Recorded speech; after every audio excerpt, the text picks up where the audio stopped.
Hello my dear investor. आप सभी का स्वागत है आपके अपने YouTube channel master the stock market में। उम्मीद करता हूं आप सब बढ़िया हैं और आपकी ट्रेडिंग जर्नी भी बहुत बढ़िया चल रही होगी। दोस्तों, लगभग इस महीने मैंने दो चार वीडियो शुरू में डाले होंगे डेली मार्केट एनालिसिस का, जिसमें मैं इंडेक्सेस का एनालिसिस वीडियो डाला करता था। वो कंटिन्यू हो पाया था, कुछ इश्यूज चल रहे थे, है ना। लेकिन अब से ये वीडियोस कंटिन्यू आया करेंगे और जैसा मैंने कहा था कि मैं लर्निंग वीडियो भी लगातार डालता रहूँगा। और मैं बहुत दिन से कह रहा था लाइव आऊँगा, लाइव आऊँगा। लेकिन क्या रहता है ना, कभी-कभी अगर आप किसी चीज़ में अच्छे हो तो किसी चीज़ में खराब भी होते हो। मुझे ज़्यादा ये टेक्नोलॉजी के बारे में नॉलेज नहीं था कि लाइव जाते तो क्या-क्या चीज़ों की रिक्वायरमेंट होती है और क्या-क्या सेटअप करना पड़ता है, किस-किस ऐप का यूज़ करना पड़ता है, ये सारी चीज़ें मेरे को ज़्यादा नहीं पता थी। और थंबनेल-वंबनेल बनाना मेरे को नहीं आता है, तो मैं नॉर्मल सा ही जैसे बनता है वैसे, मतलब कि मैं थंबनेल बना देता हूँ। अगर आपको किसी को आता है तो प्लीज़ हाँ, कमेंट करना यार। जो भी चार्ज लोगे मैं पैसे आपको पे करूँगा और मेरे थंबनेल ज़रूर बना देना, है ना? अगर है कोई ऐसा बंदा जो वीडियो देख रहा है, तो मेरे को एक बार बताना ज़रूर, ठीक है? क्योंकि मेरे कॉन्टेक्ट में तो ऐसा कोई नहीं है, जो थंबनेल बना दे और सही रेट में हिसाब से भी बनाए, है ना? तो अगर आपके नज़र में कोई ऐसा हो तो एक बार मुझे ज़रूर बताना। कमेंट भी करोगे, तो मैं उसमें आपको रिप्लाई करूँगा, नंबर भी दे दूँगा, हम डायरेक्ट बात भी कर सकते हैं, ठीक है? चलिए दोस्तों, शुरू करते हैं। हमारा डेली मार्केट एनालिसिस का ये वीडियो है। तो यहाँ पे देखो, मैंने यहाँ पे निफ्टी बैंक का चार्ट ओपन किया हुआ है एंड 15 मिनट की मैंने कैंडल प्लेस की हुई है। अगर देखोगे तो मार्केट काफ़ी निगेटिव लग रहा है ना। मतलब लगभग 10 से 15 दिन इस महीने पूरी तरीके से अगर देखा जाए तो सेलिंग ही चालू है, ठीक है। बट इसमें आपको कोई भी मतलब इस तरीके से को घबराने की जरूरत नहीं है। ऐसे मार्केट में अगर कभी कभी क्या होता है, एक बायसनेस बन जाता है। कुछ लोग सोचते नहीं मार्केट ऊपर ही जाएगा तो ही मैं ट्रेड लूंगा, कुछ लोग सोचते हैं नीचे आएगा तो नीचे का ही ट्रेड लूंगा। ऐसे बुल वर्सेस बियर की बात हो जाती है। तो अपनी अपनी साइकोलॉजी होती है, पर ध्यान रखो कुछ टाइम बाद मार्केट में चेंजेस आ जाएंगे, करेक्शन हो जाएगा। अभी मार्केट नीचे आया है, बड़े बड़े जो गैप पेंडिंग रहते हैं ना उनको भरना भी जरूरी होता है। अगर देखो मैं कोई घर बना रहा हूँ और बीच में मैंने एक ईंट छोड़ दी है, तो आप घर कभी भी गिर सकता है। उस ईंट को ना लगाना बहुत जरूरी, जहां पे आपने जगह छोड़ी। तो ऐसे शेयर मार्केट भी है, तो जो गैप्स थे ना उनको फिल करना तो जरूरी है, इट इज कंपलसरी। चलिए देखते हैं निफ्टी बैंक का हमारे लिए कल क्या व्यू हो सकता है, यानी कि 29 अक्टूबर की हम बात कर रहे हैं, ठीक है। यहाँ पे देखो दोस्तों, मैं आपको बता देता हूँ सपोर्ट और रेजिस्टेंस क्या है, वो मैं आपको बताऊंगा। अगर आपको सपोर्ट और रेजिस्टेंस पता है तो आप इजीली समझ जाओगे मैं कहना क्या चाहता हूँ।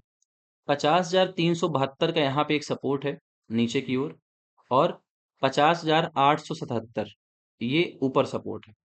ये दो सपोर्ट के रूप में काम करेंगे क्योंकि प्राइस अभी देखो ये लाइन के ऊपर है, तो यहाँ पे ये एरिया 50,877 सपोर्ट के रूप में काम करेगा और 50,372 सपोर्ट के रूप में काम करेगा, है ना। और अगर ऊपर रेजिस्टेंस देखते हो 51,680, ये एक रेजिस्टेंस के रूप में काम कर रहा है पिछले 4 से 5 दिन में। अगर ये देखो यहाँ पे 24 तारीख की कैंडल है ना। 24 तारीख के बाद देखो इस एरिया में इसके ऊपर प्राइस नहीं जा पाया है, और यहाँ पे भी देखो एक सपोर्ट के रूप में ये पूरा एरिया काम कर रहा है। तो ये एक मेजर सपोर्ट है 51,680, राउंड फिगर में अगर आप चाहो तो इसको कह सकते हो 51,700, आप इसको ये भी बोल सकते हो। और दूसरा ऊपर की ओर रेजिस्टेंस है 52,358, ठीक है, 52,358। ये दोनों एक स्ट्रॉन्ग रेजिस्टेंस के रूप में अभी काम कर रहे हैं, तो इस पे लेवल पर थोड़ा ध्यान रखिएगा। ये तो बहुत ही बढ़िया, देखो दोनों जो मैंने आपको सपोर्ट रेजिस्टेंस बताए हैं, ये देखो प्राइस इनके ऊपर ही नहीं जा रहा है ना, 52,358। और देखो 50,877 काफी बढ़िया सपोर्ट के रूप में काम कर रहा है। यहाँ भी देखो काफी बढ़िया सपोर्ट के रूप में इसने काम किया है। और ये जो मैंने एरियाज दिए हैं 51,680 और 52,358, ये भी रेजिस्टेंस के रूप में काम कर रहे हैं। तो ये हमारा निफ्टी बैंक का हो गया। Now let's see Nifty fifty के देखते हैं। तो दोस्तों, अगर निफ्टी फिफ्टी के एनालिसिस देखते हैं, इसमें भी सेम कंडीशन वही चल रही है, पर मैं आपको यहाँ पे सपोर्ट और रेजिस्टेंस बता देता हूँ। इसमें अगर आप दोस्तों देखोगे तो जो मेरे पास दो सपोर्ट और रेजिस्टेंस है वो मैं आपको बता देता। पहले आप एरियाज मार्क कर लो, उसके बाद इनको मैं जूम करता हूँ। देखो नीचे की ओर एक सपोर्ट जो है 23,991 का है। अगर राउंड फिगर में देखो 24 के कह सकते हो, 24,000 जो है वो भी एक रेजिस्टेंस के रूप में काम कर रहा है। जो मैंने 23,991 दिया है, आप 24,000 मान सकते हो राउंड फिगर। फिर है 23,333, 23,333 यहाँ पे एक सपोर्ट के रूप में काम कर रहा है। अब अगर ऊपर रेजिस्टेंस देखते हो 24,945 है, ठीक है, 24,945। और ऊपर जो है फिर उसके बाद 25,364, ये दो एरिया हैं जो निफ्टी फिफ्टी में एज अ रेजिस्टेंस के रूप में काम कर रहे हैं। अब अगर देखोगे तो यहाँ पे देखो कुछ लंबे टाइम से ये जो एरिया है 24,945 जो मैंने अभी आपको मार्क करके दिया हुआ है, this area is working as a major resistance. ठीक है ना, यही सबसे बड़े रेजिस्टेंस के रूप में काम कर रहा है। उसके बाद यहाँ पे देखो तो ये एरिया जो है सपोर्ट के रूप में काम कर रहा है। अगर देखना चाहो तो मैं सिंपल से बता दूं कि 24,000 और 24,000, आप ये कह सकते हो 945, ये एरिया बहुत इंपॉर्टेंट है। 1,000 पॉइंट का जो एरिया है उसी में लगभग हफ्ते 10 दिन से ये निफ्टी 50 ट्रेड कर रहा है। तो इसको थोड़ा ध्यान से देखना, ठीक है। निफ्टी 50 हो गया, चलो फिर निफ्टी देख लेते हैं। फिर निफ्टी में दोस्तों अगर देखोगे तो मैं आपको 15 मिनट शिफ्ट करके दिखा देता हूँ इसमें क्या सपोर्ट और रेजिस्टेंस है। Now you can see here, यहाँ पे एक जो नीचे सपोर्ट है 23,640, पहला नीचे की ओर सपोर्ट हो गया। 23,409 दूसरा नीचे की ओर सपोर्ट हो गया। अगर ऊपर रेजिस्टेंस की एरिया देखोगे 24,101 है, और दूसरा ऊपर की ओर रेजिस्टेंस है 24,480 का। ये दोनों ऊपर रेजिस्टेंस के रूप में काम कर रहे हैं। देखोगे तो प्राइस इस बॉक्स में अगर देखो यहाँ से, तो ये एक पूरा का पूरा बॉक्स बनाया हुआ है पिछले 4 से 5 दिनों में, ठीक है। तो ये बहुत ही मतलब आप ये कह सकते हो एक सपोर्ट और रेजिस्टेंस बहुत ही बढ़िया है।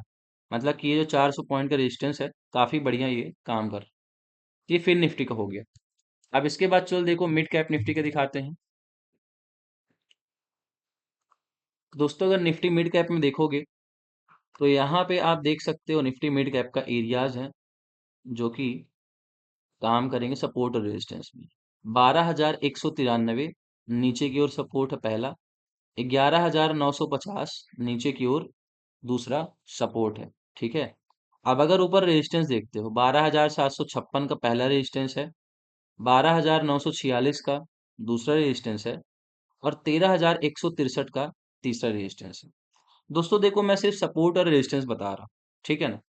इसमें जो कुछ लोग नए होंगे तो उन्हें पता नहीं इसका मतलब क्या है। देखो मैं एक बार यहाँ पे बताए दे रहा हूँ आपको।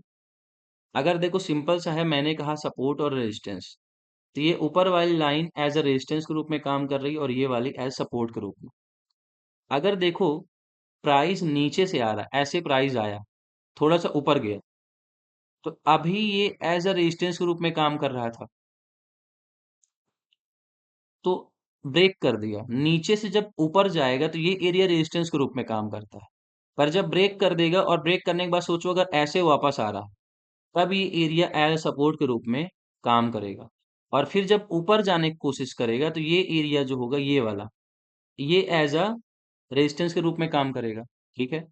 पर अगर आप देखो क्या हो रहा, प्राइस ऊपर से नीचे गिर रहा है, तो ये जो हमारा रेजिस्टेंस था अब ये हमारे लिए क्या बन जाएगा, सपोर्ट बन जाएगा, ठीक है। अब देखो ऐसे प्राइस आया, यहाँ पे हो सकता है एक सपोर्ट ले और फिर यहाँ से बाउंस बैक कर जाए। तो जब प्राइस ऊपर से नीचे आ रहा तो ये एरिया सपोर्ट के रूप में काम करेगा। पर अब देखो होता क्या है, ये प्राइस ऐसे आ रहा था, इसको सपोर्ट को ब्रेक करके नीचे चला गया। अब जब नीचे से ऊपर जाने की कोशिश करेगा, बाउंस बैक लेगा, तब ये एरिया एज अ रेजिस्टेंस के रूप में काम करेगा। तो या तो इस रेजिस्टेंस को ब्रेक करके ऊपर भी निकल सकता है, या फिर अगर रेजिस्टेंस को ब्रेक नहीं कर पाएगा तो यूं नीचे भी आ सकता है, ठीक है। इसीलिए मैं सिर्फ सपोर्ट और रेजिस्टेंस बताता हूँ। बाकी अगर आप लोग इतना समझते हो बेसिक, अगर आपको थोड़ा बहुत पता है तो आप आसानी से ट्रेड कर लोगे। निफ्टी मिड कैप का हो गया। अब चलिए दोस्तों सेंसेक्स का देख लेते हैं कि यहाँ पे क्या सपोर्ट और क्या रेजिस्टेंस एरियाज के रूप में काम करेंगे।